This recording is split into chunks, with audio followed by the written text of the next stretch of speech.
Hello everyone, నేను మీ సాధించిపోతున్నా. ఈరోజైతే అరుణాచలంలో డే 3. నేను దర్శనం మొత్తం కంప్లీట్ అయిపోయింది. అండ్ ఈరోజు రూమ్ చెక్అవుట్ చేసేసి ఇప్పుడైతే రమణ మహర్షి ఆశ్రమానికి వెళ్తున్నాం. ఈ రమణ మహర్షి ఆశ్రమం వచ్చేసి మనకి నియర్ బై నైరుతిలింగం దాటిన తర్వాతే ఉంటుంది. గిరి ప్రదక్షిణ చేసేటప్పుడు మన నైరుతిలింగం ఎప్పుడైతే వస్తుందో దాని బిహైండే ఉంటుంది.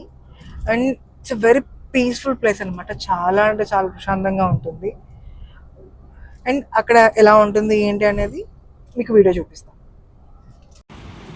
అండ్ ఇప్పుడు మనకు కనిపించేది రమణ మహర్షి గారి స్టాచ్యూ.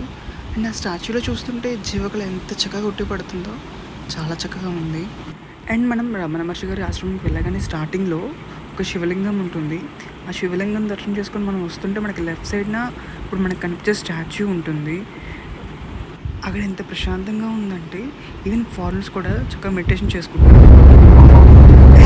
రమణ మహర్షి ఆశ్రమం చాలా అంటే చాలా బాగుంది, వెరీ పీస్ఫుల్గా ఉంది. అండ్ ఫోన్ అయితే లోపలికి ఎలవ్ లేదు, ఎలవ్ చేయట్లేదు.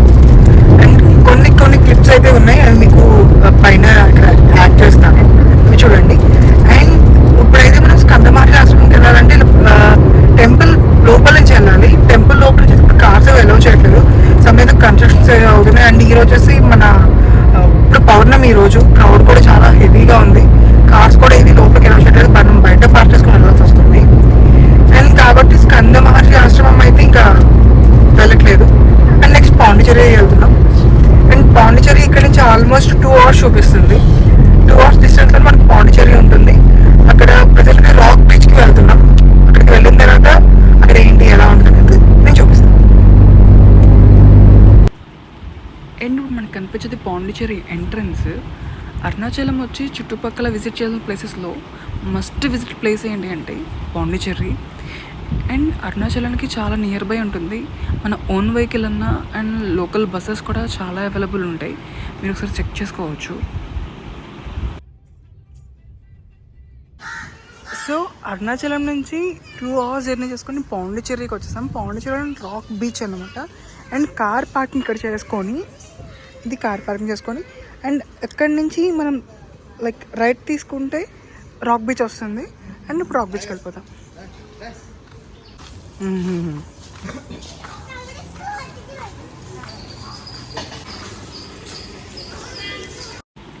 అండ్ ఇదైతే రాక్ బీచ్ ఎంట్రన్స్. మనకి ఎంట్రీలోనే బీచ్ కానుకొని కొన్ని రిసార్ట్స్ అండ్ కెఫేస్ ఉన్నాయి. అండ్ అవి కూడా వెరీ రీజనబుల్ ప్రైజెస్లోనే ఉన్నాయి. కొన్ని ఏంటంటే దాని అంబియన్స్ అండ్ దాని ఒక 5 star రేటింగ్ బట్టి కూడా వాళ్ళు ప్రైజెస్ డిసైడ్ చేస్తున్నారు. అండ్ ఎవరన్నా బీచెస్ విజిట్ చేయాలనుకుంటే ఆఫ్టర్నూన్ టైంలో అస్సలు వెళ్ళొద్దు. వై? బికాస్ ఎండ అయితే పిచ్చగా ఉంది. మేము వెళ్ళాం కానీ అంత పెద్దగా ఏమీ ఎంజాయ్ చేయలేదు. వెళ్ళాం, జస్ట్ చూసి మళ్ళీ వెంటనే రిటర్న్ అయిపోయాం. బికాస్ ఆఫ్ ఆ రోజు ఎండ కూడా చాలా ఎక్కువ ఉంది. ఆఫ్టర్నూన్ టైం క్రౌడ్ కూడా అంతేం లేదు. అండ్ అక్కడ లోకల్ పీపుల్ చెప్పింది ఏంటంటే ఈవినింగ్ టైం మనకి ఇప్పుడు కనిపించే వే ఏదైతే ఉందో అది మొత్తం సమ్ ఫుడ్ కోర్ట్ మొత్తం నిండిపోయి ఉంటుందంట. అండ్ దీని ఆపోజిట్లోనే మనం ఇందాక చెప్పాను కదా కొన్ని రిసార్ట్స్ అయితే ఉంటాయని, మనకు కనిపించాయని కొన్ని కెఫేస్, కొన్ని లైక్ ఫుడ్ స్టాల్స్ కానీ రిసార్ట్స్ కానీ అన్నీ మనకి లైక్ బీచ్ వ్యూకి చాలా బాగున్నాయి. అండ్ దీనికి ఆనుకొని కొంచెం దూరంలోనే మనకి ఫ్రెంచ్ కాలనీ అవన్నీ కూడా మనకి ఇక్కడ చాలా పక్కనే ఉన్నాయి.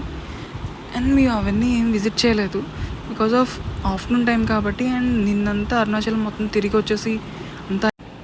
అండ్ నా పర్సనల్ సజెషన్ ఏంటి అంటే అరుణాచలం విజిట్ చేసి నెక్స్ట్ పాండిచేరి విజిట్ చేసేవాళ్ళు 1 day పాండిచేరిలోనే స్టే చేసేసేయండి.